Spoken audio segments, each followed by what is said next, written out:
के स्पेशल और TGT PGT वाले भी ध्यान दें। आप सबके लिए जो क्लासेस चल रही हैं उसमें हमारा सिलसिला सूफी तक पहुंच चुका है। मित्रों, सूफी का जन्म समझने से पहले हमें इस्लाम का जन्म समझना होगा। इस्लाम 6वीं शताब्दी के आसपास जन्म लेने वाला एक नवीन धर्म था, एक नया धर्म था।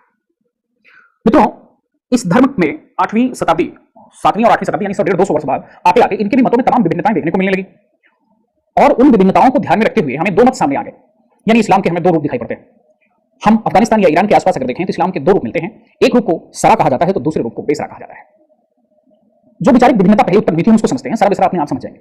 इस्लाम में एक मत वाले वो लोग थे इस्लाम के जो मोहम्मद साहब पैगंबर साहब की बात को स्वीकारते थे, कुरान में लिखी हुई बात को मानते थे और धर्म के प्रति कट्टर होते थे, यानी कट्टरपंथियों को सरा कहा गया। और एक वो थे जो तसव्वुफ के दर्शन को मानते थे, अल्लाह यानी अहम ब्रह्म, मैं ही ब्रह्म हूं को स्वीकारते थे। अल्लाह में विश्वास तो था परंतु अल्लाह को प्राप्त करने का मार्ग प्रेम को, और वो हर इंसान में प्रेम को ही सर्वत्व मानते थे। तो ये उदारवादी कहलाए, प्रेम करते थे, रहस्यवादी कहलाए, है ना। तो एक इस्लाम में मत मिला जो कट्टरपंथी था और एक मत मिला जो उदारवादी था। तो जो कट्टरपंथी थे वो सरा कहलाए, जो उदारवादी थे वो बेसरा कहलाए। ध्यान दीजिएगा, इन्हीं बेसरा की शाखाओं से, जो बेसरा की शाखा थी, इसी से सूफियों का जन्म हुआ। मित्रों, सूफियों ने जो दर्शन अपनाया उसे तसव्वुफ कहते हैं और तसव्वुफ दर्शन में अल्लाह को प्रेम से प्राप्त करने की बात की गई है। तो ईश्वर को प्राप्त करने के लिए भक्त को के क्या अवस्थाएं होनी चाहिए, भक्त तसव्वुफ में, उस दर्शन में क्या अवस्थाएं होनी चाहिए, वह बताते हुए सूफी के चार अवस्थाएं एवं आयाम। सूफियों की 4 अवस्था और हम आयाम देखते हैं। अब पहले हम देख लेते हैं कि क्या होती है अवस्था, क्या होती है अवस्था, फिर हम यहां देखेंगे कि आयाम क्या है। इसी को सोपान भी कहते हैं तो कोई समस्या नहीं। सूफियों को सोपान क्या था, साधना के 4 सोपान होते हैं। कितने सोपान, तो 4 आयाम भी होते हैं। और अवस्थाओं की बात करूं तो सूफियों में 4 अवस्थाएं दी गई। तो देखें, प्रथम अवस्था में का नाम बताया गया है नासूत। क्या बताया गया है, नासूत नाम बताया गया है। दूसरे को मलकूत कहते हैं। क्या कहते हैं, मलकूत कहते हैं। तीसरे को जबरूत कहते हैं और चौथे को, दिख रहा होगा, जी हां, चौथे को लाहूत कहते हैं। ये 4 अवस्थाएं हो गई। मित्रों, अब इनका वास्तविक अर्थ समझ लेते हैं।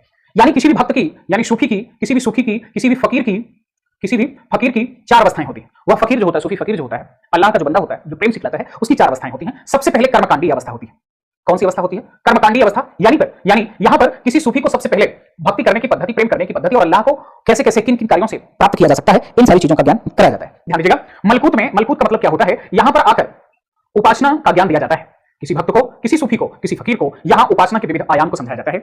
जैसे ही वो विविध आयाम सीख जाता है, पहले तो वो भक्ति करना सीखा, फिर कर्मकांड करना सीखा कि हमें किन किन माध्यमों से ईश्वर या अल्लाह प्राप्त होंगे, उसके वस्त्र में बदलाव हुआ, उसके विचार में बदलाव हुआ, फिर इसके बाद उपासना करना सीखा कि हम अल्लाह को प्राप्त करने के लिए किन किन उपासनाओं, किन किन साधनों का प्रयोग करें। तब पश्चात जब ये दोनों गुण आ गए तो वो आरिफ हो गया। आरिफ यानी भक्त बन जाता है ना। तो क्या हो जाता है, भक्त हो जाता है। पहले कर्मकांडी व्यक्ति था, फिर उपासना से परिपूर्ण होकर वो क्या हो गया, भक्त हो गया। जैसे ही वो भक्त हुआ, निसंदेह परम तत्व की प्राप्ति हो जाती है। लाहूत का मतलब परम तत्व प्राप्त करता, परम तत्व प्राप्त करता वाले मनुष्य को लाहूत। जो जबरूत होता है वो अल्लाह का भक्त होता है, जो मलकूत होता है वो साधना में लीन होता है, जो नासूत होता है वो मोह माया भौतिक संसार में संलग्न रहता है। मित्रों, यही बात भक्ति के 4 सोपान बनाए गए कि अगर आप भक्ति कर रहे हो तो उस भक्ति के लिए आपकी क्या अवस्थाएं हैं, आप किन किन अवस्थाओं से होकर यहां पहुंचते हैं, ये दिया गया है। जैसे सबसे पहली बात अगर हम देखें तो सूफियों में यह सबसे महत्वपूर्ण है जो आयाम है, इसे शरीयत कहा जाता है। क्या कहा जाता है, शरीयत कहते हैं। फिर इस दूसरे को तरीकत कहते हैं। तीसरे को मारिफत कहा जाता है। क्या कहा जाता है, मारिफत कहते हैं। और चौथे को हकीकत कहा जाता है। क्या, हकीकत कहा जाता है। मित्रों, ये 4 आयाम हो गए, ये 4 सोपान हो गए जो किसी भी सूफी के लिए बहुत इंपॉर्टेंट था, महत्वपूर्ण था। शरीयत में का मतलब क्या हुआ, शरीयत का मतलब होता है कि किसी भी भक्त को पहले आचरण सीखना चाहिए, जिसे आप शरीयत कहते हो। शरीयत में सबसे पहले शरीयत का मतलब हुआ आचरण करना। फिर क्या है, आपको आना चाहिए उपासना करना। तरीकत का मतलब उपासना करना। इसके बाद मारिफत, जो भक्त होता है, यानी जो भक्त या सूफी आचरण करना सीख रहा होता है उसे शरीयत कहते हैं। जो सूफी व्यक्ति उपासना में लीन होता है उसे तरीकत कहते हैं। जो सूफी सत्य बोध को समझ लेता है, यानी सत्य का बोध कर लेता है, जिस सूफी को सत्य का बोध हो जाता है उसे मारिफत कहा जाता है। जबकि जिस सूफी को सिद्धावस्था प्राप्त होती है, सिद्धावस्था यानी अल्लाह की प्राप्ति होती है, उसे हकीकत कहते हैं। और किसी भी सूफी का अंतिम जो लक्ष्य होता है वो हकीकत यानी वास्तविकता से, सिद्धावस्था से अल्लाह को प्राप्त करने की, ये उसकी चाहत होती है। ध्यान से दें। अब आइए हम आपको समझाते हैं कि नासूत किस भक्त को कहा जा सकता है और किस भक्त को मलकूत कहा जा सकता है और किसको जबरूत कहा जा सकता है और किसको लाहूत कहा जा सकता है। मित्रों, नासूत की बात करते हैं। आप इसको लिखिएगा, हम अगले लेक्चर दे रहे हैं। सूफी साधक जब सामाजिक बंधनों से मुक्त होकर, ध्यान दें, नासूत किसे कहते हैं, सूफी साधक जब सामाजिक बंधनों से मुक्त होकर तसव्वुफ के कर्मकांड को सीखता है ना। सूफी साधक जब सामाजिक बंधनों से मुक्त होकर तसव्वुफ के कर्मकांड को सीखता है तो उसे नासूत कहते हैं। ठीक है, आशा है कि आपको ये बेहतर समझ में आ गया होगा। दूसरे को क्या कहा जाता है? दूसरे को मलकूत कहते हैं। दूसरे को मलकूत कहते हैं। इसमें सूफी साधक अल्लाह को खुश करने, उससे प्रेम करने, उसमें लीन होने के अभ्यास में रत रहता है। अल्लाह को खुश करने, उसमें लीन होने, उससे प्रेम होने में, प्रेम करने में रत रहता है, यानी लगा रहता है, तब उसी को क्या कहते हैं? मलकूत कहते हैं। तीसरा जो है इसे कहा जाता है ज़बरूत। ज़बरूत किस साधक को कहा जाता है? अब इसको समझना होगा। इस अवस्था तक आते आते जो साधक सूफी साधक होता है वो सत्य का ज्ञान उसे हो जाता है, तो धर्म की आकाओं के द्वारा उसे आरिफ और भक्त की उपाधि प्रदान की जाती है। जब किसी जीव को अल्लाह का वास्तविक ज्ञान प्राप्त हो जाता है, सत्यता का बोध हो जाता है, तो जो इस्लाम के आका हैं, जो वहां के मौलवी हैं, वो सूफियों को निसंदेह ज़बरूत कह देते हैं, आरिफ कह देते हैं। आरिफ मतलब भक्त कह देते हैं। तो चौथा और पांचवा, चौथा जिसका नाम है उसका नाम है उसका लाहूत। लाहूत इस अवस्था तक आते आते सूफी साधक अल्लाह, हजरत मोहम्मद आदि के गुणों, हजरत मोहम्मद आदि के गुणों, शक्तियों का परम ज्ञानी हो जाता है। यानी अल्लाह की शक्ति, हजरत मोहम्मद साहब की शक्ति से उसका एकाकार हो जाता है, उसका परिचय हो जाता है। यही कारण है कि उसे लाहूत कहते हैं। बात समझिएगा।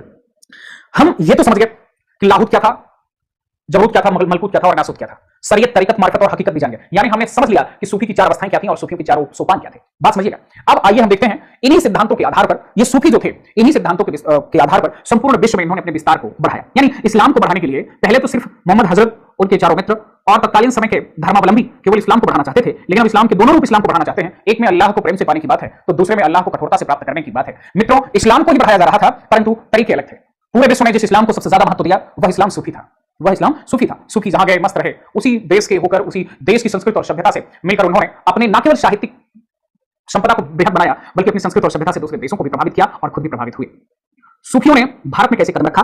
अगर देखें तो चिश्ती संप्रदाय सबसे पहला जो संप्रदाय हमारे सामने आता है, चिश्ती संप्रदाय आता है। चिश्ती संप्रदाय को ख्वाजा एक शामी शमी मोइनुद्दीन चिश्ती ने बनाया था। ख्वाजा एक शमी शामी चिश्ती महोदय ने जब चिश्ती संप्रदाय बनाया तो वो बनाया था ईरान में। भारत में चिश्ती संप्रदाय को बढ़ाने का कार्य, चिश्ती संप्रदाय को लाने का कार्य मोइनुद्दीन चिश्ती ने किया। मोइनुद्दीन चिश्ती ने संपूर्ण उत्तर भारत व मध्य भारत में चिश्ती संप्रदाय को आगे बढ़ाने का कार्य किया, चिश्ती संप्रदाय को विस्तृत करने का कार्य किया। इस्लाम के समस्त रूपों को अगर देखा जाए तो इस्लाम के समस्त रूपों को, जो सूफी के जो सिद्धांत थे, इनको विस्तार करने का कार्य किया। मोइनुद्दीन चिश्ती के ही एक शिष्य हुआ करते थे, मोइनुद्दीन चिश्ती के ही एक शिष्य हुआ करते थे, जिनका नाम हमें जो मिलता है वो मिलता है निजामुद्दीन औलिया। निजामुद्दीन औलिया, ध्यान दीजिएगा, निजामुद्दीन औलिया जो हुए चिश्तियों में, उन्होंने क्या किया कि अपने बहुत सारे शिष्यों को बनाया। जब उन्होंने अपने बहुत सारे शिष्यों को बनाया तो उन्हीं के एक शिष्य हुए अमीर खुसरो, जिन्होंने भारत में पूरी तरह से बहुत प्रसिद्धि पाई और इस्लाम के इस सूफी रूप को खूब विस्तार प्रदान किया। यही कारण है कि अमीर खुसरो को तूतीय हिंद तक की उपाधि तत्कालीन समय के विद्वानों और राजाओं ने प्रदान किया। मित्रों, सूफियों के इस चिश्ती संप्रदाय के अतिरिक्त भी कई संप्रदाय थे जो भारतीय भूभाग में इस्लाम के सूफी सिद्धांत को, तशव्वुफ को विस्तारित कर रहे थे। आइए एक एक करके उनके प्रवर्तकों को जान लें और उनको हम समझते हैं। तो देखें, प्रमुख सूफी संप्रदायों को हम समझते हैं। प्रमुख सूफी संप्रदाय, तो पहला संप्रदाय हमने बताया था जिसका बहुत महत्व है, जिसने सूफियों को भारत में प्रश्रय दिया और सबसे अधिक विकास और विस्तार दिया, चिश्ती संप्रदाय। और इसके अगर हम संस्थापक की बात कर लें, संस्थापक, तो अगर इनके संस्थापक की बात करें तो ख्वाजा एक शामी शमी चिश्ती थे। इन्होंने इस संप्रदाय को 9वीं शताब्दी के आसपास बनाया। कुछ लोग 10वीं और कुछ लोग 11वीं शताब्दी बताते हैं। जो भी हो, 12वीं शताब्दी तक आते आते चिश्ती संप्रदाय अपने चरम पर था, सूफी काव्य अपने चरम पे था 12वीं शताब्दी आते आते। लेकिन भारत में चिश्ती संप्रदाय को और सूफी सिद्धांत को आगे बढ़ाने का कार्य इनके एक शिष्य हुए, इसी चिश्ती संप्रदाय में एक शिष्य हुए जिनका नाम हमने बताया था अभी, मोइनुद्दीन चिश्ती था। इन्हीं मोइनुद्दीन चिश्ती ने भारत में सूफी सिद्धांत को प्रस्तुत किया, विस्तारित किया, बढ़ाया। अब देखिए, इनकी एक शिष्य परंपरा मिल जाती है। मोइनुद्दीन चिश्ती के बाद एक नाम आता है हमारे सामने, जिन्हें आप कहते हैं निजामुद्दीन औलिया। क्या कहते हैं? निजामुद्दीन औलिया। निजामुद्दीन औलिया हुए और इन्हीं निजामुद्दीन औलिया का एक शिष्य हुआ अब्दुल हसन अमीर खुसरो, एक ही है। इन्होंने भी चिश्ती संप्रदाय को खूब बढ़ाया और उसके सिद्धांतों को प्रसारित किया। दूसरा संप्रदाय जो सूफियों में जब सबसे ज्यादा दिखाई देता है वह है सुहरावर्दी संप्रदाय। सुहरावर्दी संप्रदाय के संस्थापक, अब इसको आप लिख होंगे, मिटाता हूं, सिहाबुद्दीन सुहरावर्दी जी हैं, जिन्होंने सुहरावर्दी संप्रदाय बनाया। तीसरा संप्रदाय जो बहुत महत्वपूर्ण है वह है कादरी संप्रदाय। कादरी संप्रदाय के जो प्रवर्तक हैं उनका नाम मिल जाता है अब्दुल कादिर जिलानी जी। एक और महत्वपूर्ण हमें दिखाई देता है संप्रदाय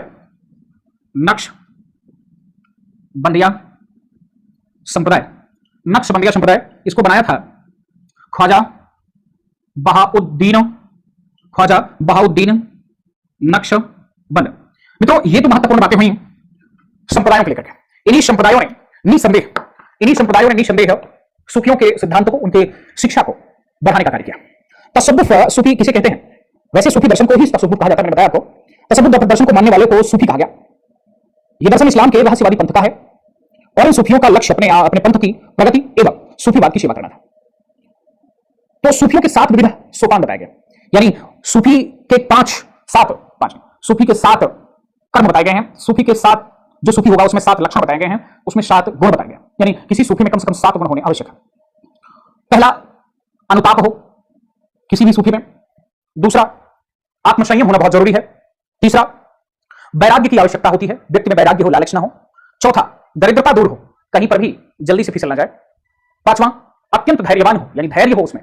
और अगर सूफी है तो छठा, उसे विश्वास करना बहुत आता हो और विश्वास में रखना आता हो, यानी अटल विश्वासी हो। सातवां, प्रेम करता हो। यह इसका मैनिफेस्टो है, यह इसका प्राण है कि किसी भी सूफी को कुछ आए ना आए, धैर्य, उपासना, विश्वास, आत्मसंयम, अनुताप, वैराग्य आए या ना आए, लेकिन उसको प्रेम करना अवश्य आना चाहिए। मित्रों, अब हम कुछ शब्दावली का अर्थ अगर अभी से समझेंगे तो ज्यादा बेहतर होगा और आप बेहतर महसूस करेंगे। तो चलते हैं, कुछ शब्द अर्थ को समझते हैं तो सूफियों को पढ़ने में आनंद आएगा। चलिए, इन सूफियों का जो आगमन हुआ है शिष्यों, आप ध्यान दीजिएगा, इसको लेकर के 2 राय है। जैसे आचार्य रामचंद्र शुक्ल कहते हैं कि सूफियों का आगमन विलायती साहित्य के प्रभाव से हुआ। डॉक्टर नगेंद्र इस बात का खूब खंडन करते हैं कि हमारे यहां किसी विलायती प्रभाव के कारण सूफी नहीं लिखा गया, बल्कि हमारे भारतीय साहित्य में भी सूफियों के कथानक और सूफियों की जो कथा है वो निरंतर जारी है। ये बात कहा है कि नल दमयंती की कथा हमारे यहां पहले से ही मौजूद थी, जिसके कथानक को लेकर सूफियों ने भी कई ग्रंथ लिखे। यानी सूफियों के जो तत्व हमें दिखाई देते हैं वो विदेशी और विलायती नहीं, बल्कि संस्कृत और सभ्यता में ही पड़े बढ़े हैं, उसको दूसरी जगह खोजने की आवश्यकता नहीं है, ऐसा डॉक्टर नगेंद्र ने कहा। तो आप कह सकते हैं कि किसने कहा, ये प्रश्न पूछ लेता है, सूफियों का भारत में विस्तार विलायती देन है, विदेशी देन है, या किसने कहा? तो आचार्य रामचंद्र शुक्ल ने कहा। कुछ अर्थ देख लेते हैं और शब्द। तो जैसे उबूदियत, अब इसका अर्थ आप बताएं फटाक से। जैसे जुहद, एक शब्द ले लिया जुहद। जैसे एक शब्द ले लिया फैज, इसका अर्थ क्या होता है? इनायत, इसका अर्थ बताएं। जैसे वजदा, इसका भी अर्थ बताएं। जैसे वसला, इसका भी अर्थ बताएं।